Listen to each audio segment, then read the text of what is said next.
এর জন্য মানুষজন চিন্তা করে আমি আসলে মনে হয় প্রত্যেক মাসে বিদেশে যাই, আসলে এটা ভুল কথা, সিক্রেট।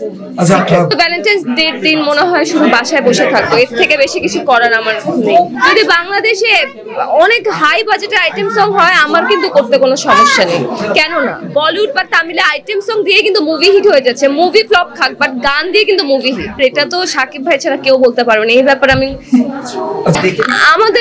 আমার তো 14ই ফেব্রুয়ারি ভ্যালেন্টাইন্স ডে আসলে নেই, তো ব্যক্তিগতই আমি বলছি যে আমার ব্যক্তিগত ভ্যালেন্টাইন্স ডে নেই।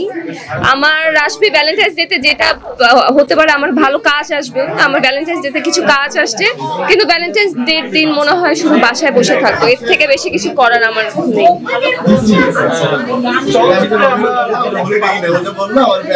হ্যাঁ, যদি আসলে সবকিছু ঠিক থাকে আমি চাচ্ছি এই বছরই চলচ্চিত্রে, আসলে এর আগে আমার দুটো সিনেমা রিলিজ পেয়েছে, বাট আমি চাচ্ছি, তারপরে মাঝখানে একটা লম্বা গ্যাপ ছিল, তো আমি চাচ্ছি যে সবকিছু ঠিকঠাক থাকলে এই বছরের লাস্টেই আমি চলচ্চিত্রে আসবো, আপনারা সবাই আমাকে বড় পর্দায় দেখতে পাবেন।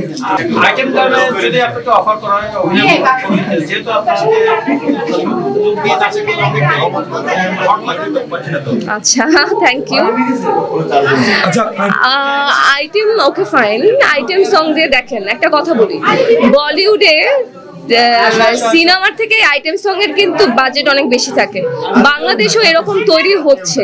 যদি বাংলাদেশে অনেক হাই বাজেটের আইটেম সং হয় আমার কিন্তু করতে কোনো সমস্যা নেই, কেন না? সুন্দর একটা আইটেম সং, কারণ আজকাল বলিউড বা তামিলে আইটেম সং দিয়ে কিন্তু মুভি হিট হয়ে যাচ্ছে, মুভি ফ্লপ খাক বাট গান দিয়ে কিন্তু মুভি হিট। বাংলাদেশে হলে ওয়াই নট? সাকিব খানের ছবিতে অভিনয় করার অফার, এটা তো সাকিব ভাই ছাড়া কেউ বলতে পারবে না। এই ব্যাপারে আমি কয়েকদিন পর পরে দেখছি বিদেশ ভ্রমণ,